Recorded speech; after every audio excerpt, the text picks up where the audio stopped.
Hey guys, what is up, and I welcome each and every one of you to a new League of Legends video. Today we're going to be taking a look at the biggest changes already on the PvE server for patch 9.13. So if you end up enjoying the video, then don't forget to hit that like button. But this video is going to be edited and sponsored by Pro Guides. They offer amazing courses to improve your League of Legends gameplay and knowledge, such as ones featuring Nightblue. But they also have a new feature called Insta Pro, where you can literally be playing with a challenger coach watching your games, which is a pretty cool feature, so definitely check that out using the link down below. Alright, so there's a lot to go over, but let's start off by talking about Qiyana, which is the newest League of Legends champion coming to the next patch. This champion is going to be mainly a solo lane champion, potentially in the jungle as well, and she is essentially supposed to be an assassin. I personally think that she is actually one of the harder champions Riot has recently released, which is finally kind of a good thing. She can essentially control the elements around her, whether it's the wall, the water, or the bushes. Each of these empower her auto attacks and make her abilities, such as her Q, do extra effects as well, such as the water with the freeze, the bush with the stealth, and the wall giving her an execute on the Q. She has a bunch of dashes, and her ultimate essentially pushes people all the way forward or backwards or whatever you want to call it, pretty much the direction she chooses, and if you connect with the wall, it does a massive explosion, and connecting with a bush or river will also do extra damage and stun. All in all, the champion is fairly difficult to play, and I actually kind of wonder if she is really a true assassin, because it feels like going Triforce and more or less a tanky-ish kind of bruiser build might be a little bit more effective on her. But let me know what you think about this champion down below. Following this, another massive announcement coming for League of Legends, maybe even bigger than Qiyana, is the new game mode coming out, Teamfight Tactics. Now maybe as you watch this video it's already on the PvE server, but it should in theory be coming out in the next patch, which is of course patch 9.13 to the live servers. Now if you're not aware, Teamfight Tactics is essentially a new game mode that goes off of the Dota Auto Chess game mode, which I've personally played quite a bit. Essentially, if you're not aware what that even means, well, pretty much you have a board, you create units from a selection of random units generated, and you just try to combine them in a way that creates a solid team that has synergy, and you fight other people's teams as well. It is completely different to League of Legends, not even close to being the same thing. Pretty much the only thing that's identical between the two is the fact that they share the same characters. The playstyle, the game itself is completely different. So hopefully you guys will enjoy it. I'll probably be making videos about this myself because I personally love this kind of game mode, so hopefully you guys will enjoy that too. But now let's actually talk about the changes and buffs and nerfs coming over to the champions. Now the first thing we'll have to talk about is a massive change coming over to Illaoi. Starting off with her passive, you can now see it scales off of AP. Now this is a massive change. Why they're doing this, I'm not entirely sure. I'm not kind of sure what kind of build they're almost trying to force on Illaoi. I guess some kind of hybrid, maybe Gunblade build, which actually doesn't sound that bad with the healing, but that's pretty much what they're doing. They're adding AP ratios to her passive, which are of course the tentacles, which also, as I'm sure you know, is pretty much the most important part of her kit. The tentacle duration, however, is being lowered, and the tentacle addition of vision range has also been lowered. And the tentacles will no longer become idle whenever Illaoi is not near them. Moving along to her W, it now has minimum damage that it'll deal, starting at 20 going up to 60 by rank 5, which also works on turrets. But to kind of make her not completely overpowered, they did nerf her E-ability just a bit to where the duration of the spirit you drag out has been lowered by 2 seconds, and no longer do you reduce the cooldown of the E-ability by 1 second every time a target damages Illaoi, which I personally didn't even know existed. And the final thing is going to be her ultimate leap of faith, where the maximum summons has been increased from 5 to 6 tentacles, which of course is definitely a pretty decent buff. So all in all, Illaoi next patch is a champion to watch out for. Some very interesting changes, some very questionable changes as well by Riot Games, but at this point I'm not even surprised. But speaking of questionable changes, let's talk about what they're doing to Pyke, because they're essentially absolutely gutting solo lane Pyke and forcing him only in the support role. The way they're doing that is as follows. Starting with his Q ult, it now only hits a single target. It is no longer AoE, but at least on the bright side, it does prioritize hitting champions over minions.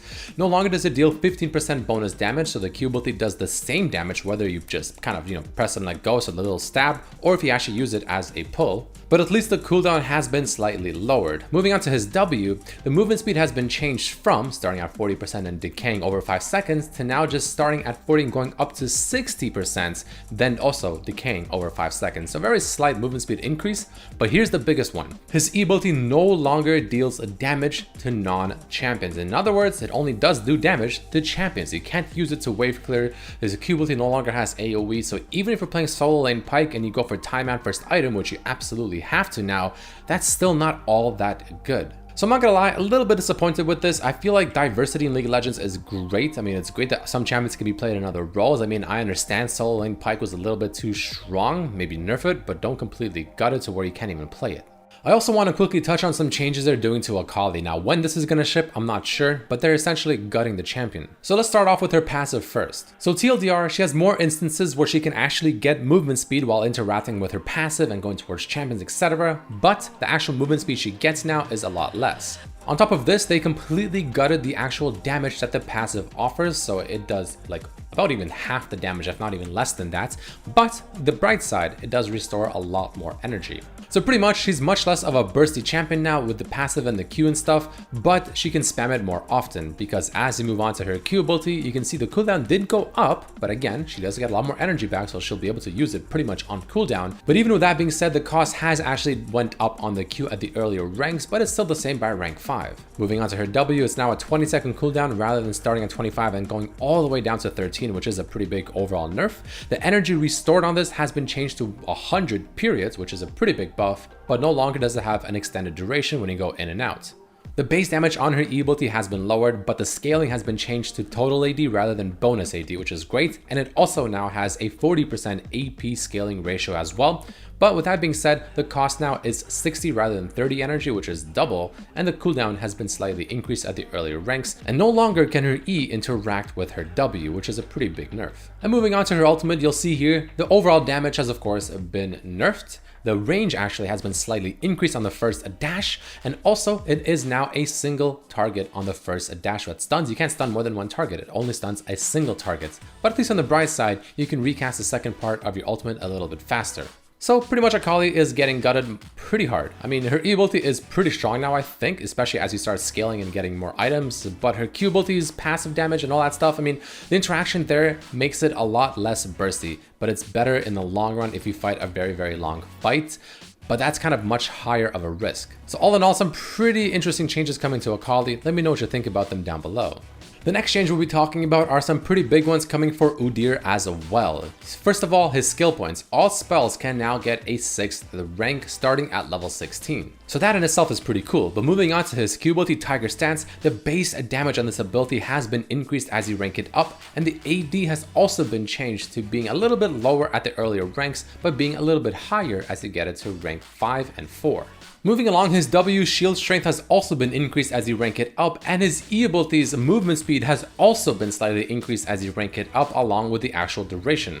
And last but not least, we also have his ultimate, which had its damage heavily increased as you rank it up especially, and of course the damage per tick also being increased as you rank it up. So all in all, some pretty good buffs coming over for Udyr. I mean, at the end of the day, the champion still suffers from the same issues as he would always suffer from, which is just being kited and whatnot. But if he actually gets on his target, he'll be doing a lot more damage now. But moving along, let's quickly talk about a couple of the reworks we've already talked about before, but just to kind of re-mention it. First of all, we have the Malphite rework, which I did talk about, but let's go over it once again. His passive has new visual effects that just look a little bit better. His Q ability now is going to be slowing for a little bit more, but for a little bit less duration, and it goes to the target much faster because it spawns more ahead of the target, and pretty much it gets to the target faster. His W is now called Thunderclap rather than Brutal Strikes. The mana cost has been slightly increased and now has an actual active effect that essentially gives Malphite more or less a Lichbane type auto attack that just does a bunch of damage. And then for a few seconds also gives him that small kind of AoE auto attack power. But it also still has the passive effect where his armor is actually increased, and it also scales with, of course, armor. His E ability's mana cost has been slightly lowered, and his ultimate has new visual effects. Moving on to the Wukong rework, which we also did talk about, but let's go over once again very quickly. His passive, the first part of it is essentially the same stone skin that just gives him more resistances when he's around enemy champions. His new passive increases his damage to a target, stacking up to 5 times whenever he auto-zims, uses his spells on them, whenever his clones hit that target. And at 5 stacks, stacking up by 4% every time, that's an increase of 20% damage, which is pretty good. I'm assuming the idea there is to get it up to max stacks, pop the ultimate, and just get the massive damage going on them. His Q ability is now called Wuju Strike rather than Crushing Blows. The mana cost has been slightly lowered. It now has a passive where Wukong gets an increase in range on his next auto attack after he casts any spell, not just the Q, which I think is an interesting buff. The damage has also been changed to now being magical damage rather than physical damage, so in other words, lethality is not going to be that good on Wukong anymore. No longer does it shred armor, but instead now it actually heals Wukong for a little bit of HP. Moving on to his W, more or less it's still the same ability, but now he actually dashes a small amount of distance. The clone is much more deceptive, and you can also fake it a lot easier by pressing that S button where you just stop and pretend like you use your W. Your clone can also auto attack enemy champions around you, which of course also stack up your passive. But to make this even cooler and even more confusing, the clone will also get your current buffs like your E attack speed buff and the buff that your Q offers with the increase in auto attack range, so it's much harder to know which one is going to be the real Wukong. His E ability more or less is still the same in overall function, but the AD ratio has been lowered and it's also been updated slightly to be even more confusing, so you don't know which of the three Wukongs on the Nimbus Cloud is the real one. And the final thing is of course his ultimate, which again is more or less the exact same thing. However, now you can actually use any of your basic abilities to cancel the ultimate, so it's an overall faster transition from the ultimate into an ability rather than having to press your R button again first to cancel, and then you can finally use another ability.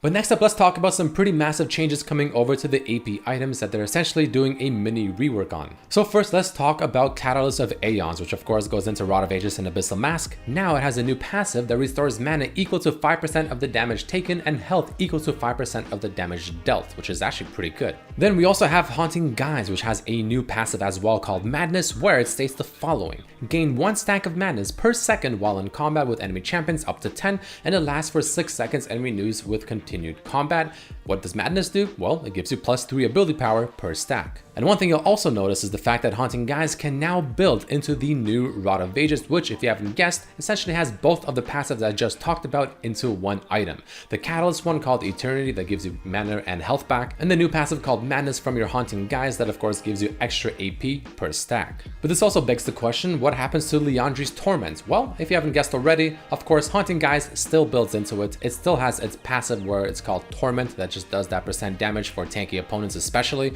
but it also has Madness on there as well that gives you 5 ability power per stack. Now that's actually quite a bit because the item itself already gives you 75, and if you get all 10 stacks, well, that's an extra 50 ability power, which is pretty damn ridiculous. Following this, we also have Abyssal Mask, which has Eternity, which is the new passive from Catalyst of Aeons, of course, on it, so that's pretty cool. And then they also decided to kind of mess around with Rylai's Crystal Scepter after a while, so now apparently Haunting Guise also built into a Rylai's Crystal Scepter. What does this mean? Well, it also has the new passive called Madness, which gives you extra ability power per stack. Now keep in mind, all these changes aren't absolutely final. Some of them can go through, maybe none of them can go through, maybe all of them will. So again, they're not final. It's not guaranteed they'll come to the servers yet, but it's something they are testing, and it's something I thought I would bring up regardless. And of course, we have new skins coming out for Caitlyn, being Arcade Caitlyn. We have Arcade Caitlyn Prestige Tradition. We have Arcade Kaisa, Battle Boss Yasuo, and of course, Arcade Kiana. Either way, guys, that's it for this video. Thank you so much for watching. If you enjoyed, don't forget to hit that like button, but hopefully I'll see you for the next one. Peace.